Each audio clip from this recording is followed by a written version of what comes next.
Hey everyone, it's Michael GoosebumpsFan. I hope you're doing well today. I have a review for another Goosebumps SlappyWorld book out of this newer series, pretty much the only ongoing current series of Goosebumps. And we have a brand new book tomorrow called Slappy Beware. It's a special edition book, the first one we've had in the entire SlappyWorld series. I plan on trying to get a copy either through Amazon or something. My local Barnes & Nobles are really bad about getting that stuff in stock when it comes out, so I usually don't even bother with them anymore. I end up going in, don't find it, I end up spending probably triple the amount of money on a single book from the horror section of the adult stuff. But anyway, Slappy Beware is coming out September 20th, tomorrow. And as for me, I have a review for Goosebumps SlappyWorld number 17, Haunting with the Stars. I was very excited for this book. The cover looks great. I really didn't know much about this. I did some Goosebumps news videos here on the channel talking about the plot synopsis and whatever when it was announced. And it sounded good, it sounded fun, it sounded different as a kind of concept. And a lot of the SlappyWorld books have had different types of concepts that I've really liked, and a lot of the time with my current history of SlappyWorld, all the way up to this, and until the newest book coming out tomorrow, typically I find myself being disappointed in the ending. And this particular book was a little bit different. It had a good concept for about maybe 20 pages, maybe 25, somewhere in there, out of the 120-page long run, and it lost me fairly quickly because of the direction the story went with a concept that I thought was kind of cool, which I'll get into in a moment. Haunting with the Stars, really cool cover, and this cover itself is one of Brandon Dorman's best in my opinion, whether it be the Slappyworld or Horrorland or anything he's done, Most Wanted, I don't care what we're talking about. This is very influenced by John Carpenter's The Thing, the old 80s horror film. If you haven't seen that, you're missing out because it's way better than this. So, two-headed spaceman astronaut thing. What is that thing? Well, you're not really getting exactly what that looks like there for this story. Essentially, you follow a young man named Murphy who is obsessed with observatory-type stuff and space and that kind of thing. There's apparently a scientist he follows who happens to work at this observatory his field trip is going to from school. And while he's there, he's trying to get some answers to all these different questions he has. He's very into this stuff, more than his classmates. And he really wants to know this and that and this and that, and the scientist is like, well, you know, let's hold off. Let's wait till later on the trip. We'll try to get all your questions answered. So Murphy himself is a very inquisitive fellow from the get-go, and I don't hate Murphy. I think he's a fine character for the most part.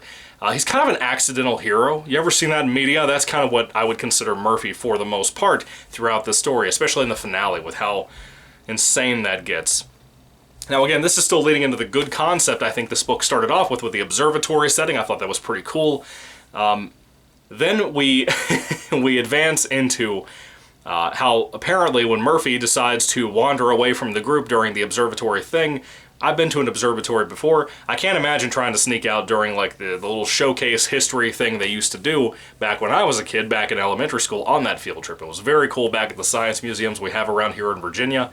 I think I went twice, I believe, maybe 2 years back to back or something, back in elementary school. Anyway, he convinces two other people, I think it's two girls, I believe. I just read like most of this today. I read like 20 pages of it yesterday, and I read the rest today, the other 100. And today's my anniversary, by the way. Happy anniversary to my beautiful wife, our second year being married. Wonderful time, much better than the time I spent with this book today. So, when I had some free time, due to an appointment my wife and I had this morning, we came back. She wanted to take a nap for a little while, and she did that. And I slept for maybe a half an hour. I got back up, and I started reading this, and I finished it as I said. And this is where it kind of got weird with the book. Basically, the teacher from the field trip, as a, guidance for the group, something happened when Murphy and his two friends wandered away, and something happened. I guess a student got sick is what they kind of reference. And while Murphy and his friends are wandering around, a scientist warns them saying, hey, you need to get out right now while you can. And there's kind of a little bit of a mystery right there. It was curious enough that it was keeping my intrigue, keeping me wondering what we're going to do with this story. Because again, I had forgotten about what the synopsis was by this time. I was fairly certain it had something to do with space or aliens or something. And it pretty much does with both of those topics, but we'll get there. We'll get there. Don't worry, we'll get there. I'm laughing because it was such a rough book. I really am. But we'll get there, like I said. So, Murphy is basically caught by the scientist that he really, really appreciates and really focuses a lot on his studies and whatever. And the man basically takes Murphy and the two other kids and says, you know what? I can never let you out of here. You've seen too many things. And he kind of goes all mad scientist on them. He tells them that he's going to send them to another planet by kind of doing the Fly thing. If you've seen The Fly, the 1980s remake of the old Vincent Price movie with Jeff Goldblum. If you've seen that movie, then you know about the transporter that causes, you know, Jeff Goldblum to become mutated over time. So there's like a pod that he gets in, and it transports all of his molecules to another pod a little bit down further in the room, across the room, whatever. And Fly's stuck in there, turns him into a monster later on. That's pretty cool. Pretty horrific movie if you haven't seen it before. If you're a child, you don't need to see that movie. It'll traumatize you the way it traumatized me back in the day. Anyway, that kind of idea is here. This man puts all 3 of these kids in these pods and sends them off to some planet that no one's ever heard of. I don't know what it was called. There's like a 12 at the end of it. It's like, it sounds like ketosis, like the keto diet plan thing. Something ketosis number 12, something like that. It was really dumb. I didn't care. It was goofy. It was supposed to be kind of silly, you know, because it's the sillier type of Goosebumps filler book. And I was hoping by this point that it would start to pick up. Again, this is about 30 pages into this 120-page book. And as soon as we get to the actual planet, I was like, this could be interesting, because when our heroes get there, they start to notice things like once they group back up and they find each other, because they actually, when they arrive, happen to be invisible, which is some kind of setback because of the weird space travel thing. They didn't take a rocket ship, like I said, they were transported molecularly there. And that's not perfected yet, according to the logic of this book. Okay. They get there, they're all invisible, they have to find each other by calling out to each other. And, well, they start to see mutated things like squirrels, right? And then they start seeing people that are wearing like white pajamas. Some are wearing black pajamas that look like this guy. They have 2 heads. And they also have hooves for feet. This guy doesn't have hooves for feet. He looks like he's wearing boots, you know? But these people have hooves for feet, and they actually kind of prance around. Like they actually trot down the street. Every time they walk, they're trotting. This is probably where you can take the guess that the book lost me. Because from this point on, I wasn't reading this as this could be a fun, silly, goofy Goosebumps read. No, at this point, I had come to the point that I was like, I'm probably not going to like the rest of this book. And wouldn't you know, by the time I finished the other 100 pages or so, I had decided, about halfway through that I did not like this book very much. It's not a complete loss. It's too much. It's too much. Now, I just reviewed another Goosebumps book. It's a Give Yourself Goosebumps book, the whole Choose Your Own Adventure thing, called Night of a Thousand Claws, and I hated that thing. I thought it was terrible. I didn't like anything about it. I think one joke in the entire thing made me smirk. It was filled with stupid cat puns, like, cat got your tongue, stuff like that.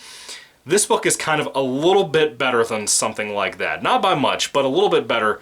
It carried my curiosity for that first 40 pages, right? Really the first 25, but I was curious to give it some grace until about page 40 or so.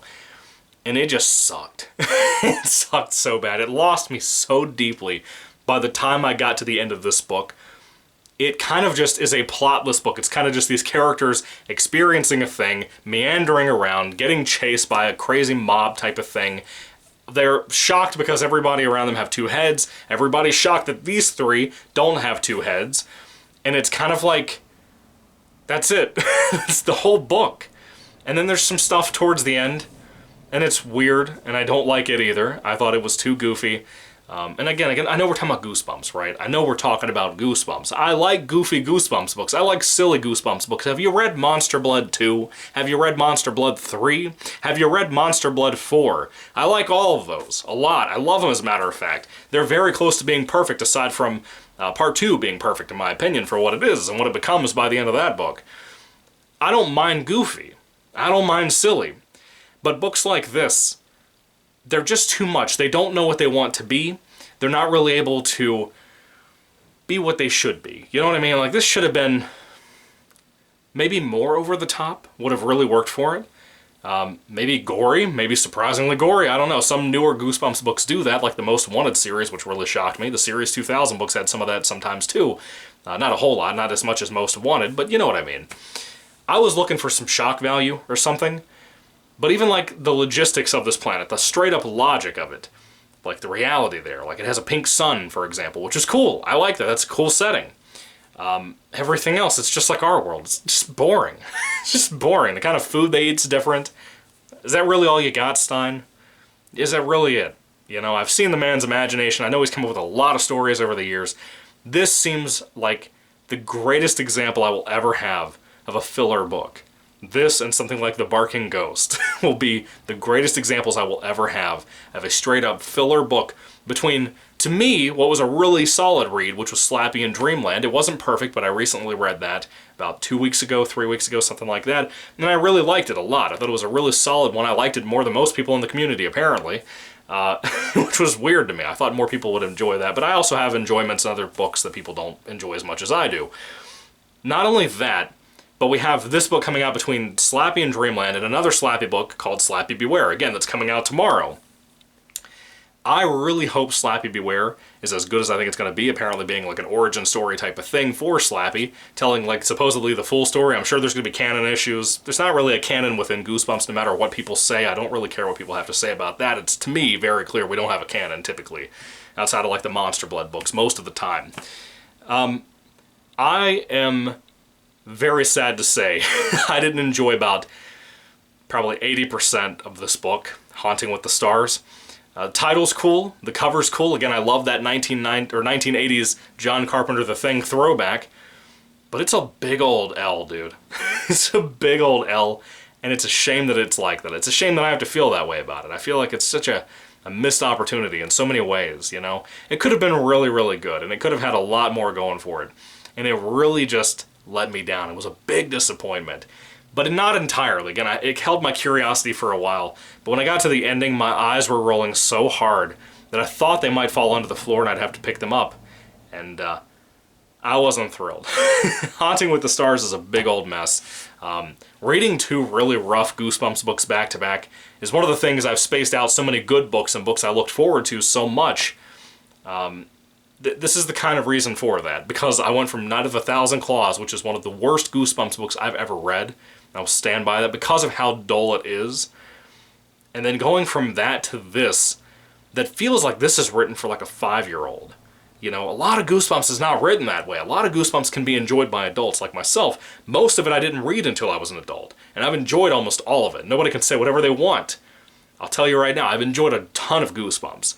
Typically, at least for me, they are usually at least on a 3 out of 5 star basis when I rate these things. But getting ones like Night of a Thousand Claws that was so awful, and I rated like my lowest rating, and then going to this, that's just slightly better, and it was rough to get through because there was nothing to interest me throughout this. For the most part, aside from the beginning of it, I was very let down. I was very, very let down. And I hope that you guys aren't if you read it. But I'm going to be honest, I don't recommend this one. I was kind of shocked by how bad this one was. Because a lot of the problem, I might have said this earlier on, I don't think I did though. I don't think I completed the thought. I do that sometimes. What I really want to say is, typically with SlappyWorld, I like the concept, and then the ending falls apart, or it undoes the finale of the book that you typically get. For this one being so meandering after so long, and it still meanders all the way into its ending that's just stupid, in my opinion, just completely stupid. It's not even like a matter of having a good concept and ruining it by the end of the book for this one. It's like you started off with an idea, not a concept even so much, just an idea. It meanders along and then it just ends in a place that is so stupid that no one's going to care about this. You know, a lot of us talk about books that came out 20, 30 years ago, like Night of the Living Dummy, Night of the Living Dummy 2, Haunted Mask, all these books that we love so much in the community, older covers that have been around for 30 years that we all love. We all in this community talk about all of these old releases that have been burned into our brain for so long, and our memories, and we have memories of reading this around family and stuff, even family who aren't here anymore, like with my case and my grandmother. We all have memories of things like that. This is the kind of book people will probably never remember. Which is sad, you know, in my opinion, because I don't think SlappyWorld is going to keep going on for so long. I don't know how many more books we're going to get, but I would be surprised if we get more than like another 5, right? But if we do, that's cool. I'm good for that. I'm super stoked about that. I kind of hope this is the last ever Goosebumps series, from Stein at least, because I like a majority of them for the most part. But Haunting with the Stars, to end this review, it's a week-old one. It's a real weak one with a good cover. Good job, Brandon Dorman. You have killed it throughout SlappyWorld series once again. But I do not recommend this one. This was a stinker, dude. And going from, again, Slappy and Dreamland to this, That's a big old drop in quality, buddy. Anyway, Haunting with the Stars. What do you guys think about it? Put your thoughts and comments down below, folks. I would love to hear what you have to say about this stinker of a book. If I had to rate it on a 5-star basis, I'd probably give it about a 2 out of 5 stars. It's not much. It doesn't deserve much. It almost got a 1. But I tried to take into account the fact that 120 pages, if I enjoyed about 25 or 30 of those, that's almost a quarter, or not a quarter, but about a third of the book. So I had to be kind of fair about that. 2 out of 5 stars I think is fairly reasonable for all of us, but it doesn't really have much to it at all. It's a very, very forgettable book, and it's going to be one of those ones like, you know, Attack of the Jack, that as much as I dislike that one, I don't remember almost 95% of it. I remember like a pirate, and that was it. But anyway, what are your thoughts? Put them down below again, guys. I would love to hear what you have to say about this. Again, my beautiful wife, Rachel, if you happen to be watching this in the future, God bless you. I love you. Thank you for spending 2 years of your life with me. I couldn't be more blessed to have somebody to be my wife. Anyway, thank you, guys. God bless you all. Goodbye.